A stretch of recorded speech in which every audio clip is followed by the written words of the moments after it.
Wherever you go, whatever you do, throw a little at it. Omax, Vest and Briefs.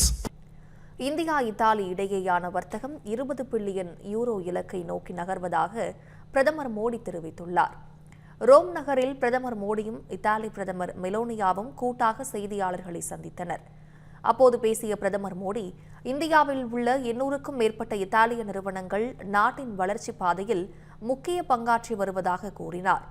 இரு நாடுகளுக்கிடையேயான உறவு முன்னேற்றம் கண்டு வருவதாகவும் 20 பில்லியன் யூரோ இலக்கை நோக்கி வர்த்தகம் நகர்வதாகவும் குறிப்பிட்டார்.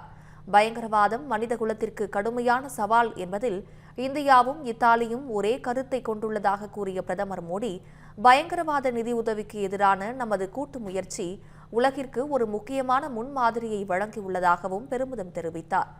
பொறுப்புள்ள ஜனநாயக நாடுகள் பயங்கரவாதத்தை கண்டிப்பதுடன் நின்றுவிடாமல் அதன் நிதி நெட்வொர்க்குகளை உடைப்பதற்கு உறுதியான நடவடிக்கைகளை எடுக்கின்றன என்ற தெளிவான செய்தியை வழங்கியுள்ளதாகவும் பிரதமர் மோடி கூறினார்.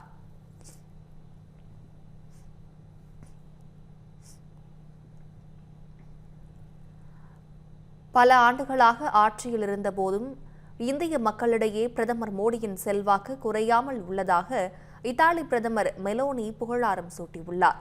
இத்தாலியின் ரோம் நகரில் நடைபெற்ற பத்திரிகையாளர் சந்திப்பில் பேசிய அவர், பிரதமர் மோடியின் தொலைநோக்கு பார்வை மற்றும் தலைமை பண்பை தான் பெரிதும் மதிப்பதாகவும் கூறினார்.